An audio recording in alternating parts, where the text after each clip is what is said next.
ഞങ്ങൾക്ക് എല്ലാവർക്കും മെസ്സേജ് അയച്ചിട്ടുണ്ടായിരുന്നെങ്കിൽ ഇതിൽ ആരെങ്കിലും ഒന്നുമില്ലെങ്കിൽ ആ ടിനി ടോമയും സിജോയ് വർഗീസ് എങ്കിലും അതിനെക്കുറിച്ച് ചോദ്യം ചെയ്തിട്ട് ഒരു ക്വസ്റ്റ്യൻ ഇട്ടേനെ അവിടെ എന്താണ് ഇവിടെ നടക്കുന്നതെന്ന് ചോദിച്ചിട്ട് കാരണം അവർ കുക്കുവിന് എതിരായിട്ടാണ് പ്രവർത്തിക്കുള്ളൂ.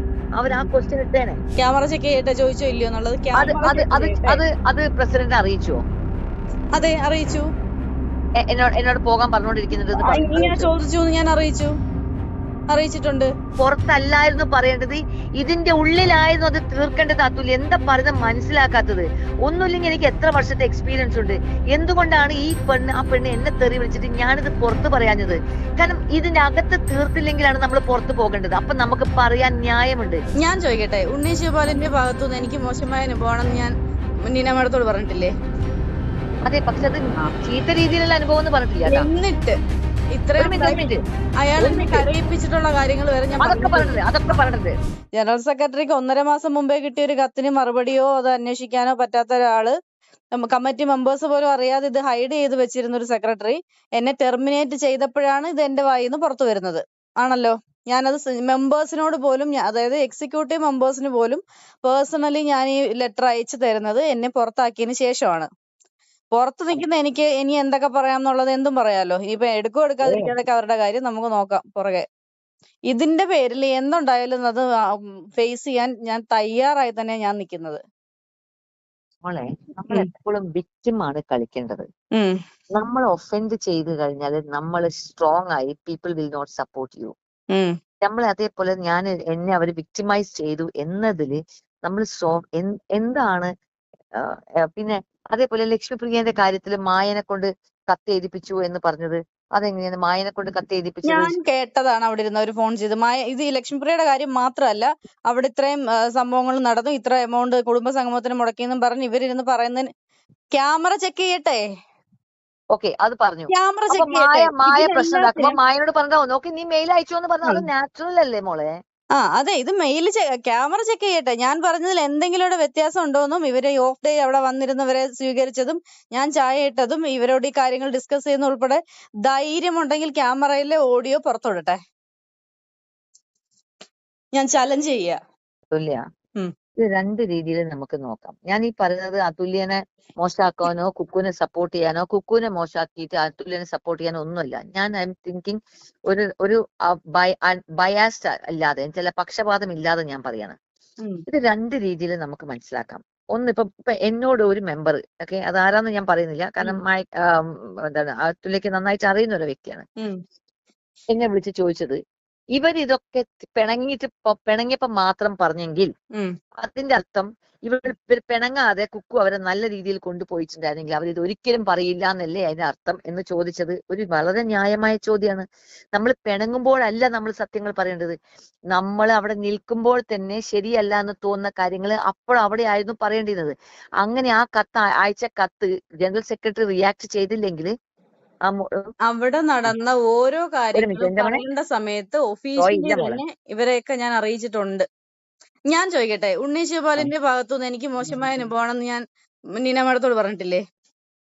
അതെ, പക്ഷെ അത് ചീത്ത രീതിയിലുള്ള അനുഭവം എന്ന് പറഞ്ഞിട്ടില്ല. എന്നിട്ട് ഇത്രയും അയാൾ കരയിപ്പിച്ചിട്ടുള്ള കാര്യങ്ങൾ വരെ ഞാൻ അതൊക്കെ പറഞ്ഞിട്ടുണ്ട്. പക്ഷെ ഞാൻ ചോദിക്കട്ടെ, അപ്പോഴൊക്കെ ഞാൻ എന്താ പറഞ്ഞത്? ഞാൻ പറഞ്ഞോ പുറത്തു പോയി പറയാം? ഞാൻ എന്താ പറഞ്ഞത്?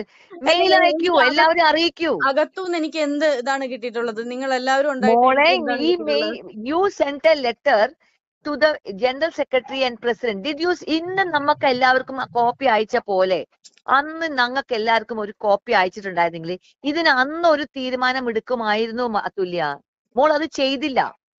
അന്നായിരുന്നു ഇത് ചെയ്യേണ്ടത്. ഇന്ന് അയച്ചു അവിടുന്ന് വിട്ടതിന് ശേഷം ചെയ്തതിന് പകരം അന്ന് എല്ലാവർക്കും ഇത് അയച്ചിരുന്നെങ്കിൽ തീർച്ചയായിട്ടും മാനേജിംഗ് മറ്റേ പ്രസിഡന്റ് എനിക്ക് വാക്ക് തന്നതാണ് ഈസിയിൽ സംസാരിക്കാം. അതിനെ കണ്ടിച്ചുകൊണ്ട് ഞാൻ എന്തിനു മറ്റുള്ളവർക്ക് അയക്കണം? പ്രസിഡന്റ് വാക്ക് തന്നിട്ടുണ്ടെങ്കിൽ ഈസിയിൽ സംസാരിക്കാൻ അതിനുശേഷം ഈസി ഉണ്ടായിട്ടുണ്ടാവില്ല. എന്തുകൊണ്ടാണ് ഉണ്ടാവാത്തത്? ഞാൻ അതെന്താണെങ്കിലും ഉണ്ടാവുമല്ലോ. ഈസി വെക്കാത്തത് ഞാൻ അവരെന്നടുത്ത് പോകുന്നില്ലേ എത്ര തവണ ചോദിച്ചു? ക്യാമറ ചെക്ക് ചെയ്യട്ടെ, ചോദിച്ചോ ഇല്ലയോ എന്നുള്ളത്. അത് പ്രസിഡന്റ് അറിയിച്ചോ? അതെ, അറിയിച്ചു. എന്നോട് പോകാൻ പറഞ്ഞോണ്ടിരിക്കുന്നത് ചോദിച്ചു, ഞാൻ അറിയിച്ചിട്ടുണ്ട്. ഈസി ആവട്ടെ എന്ന് തന്നെയാണ് എനിക്ക് കിട്ടുന്ന മറുപടി.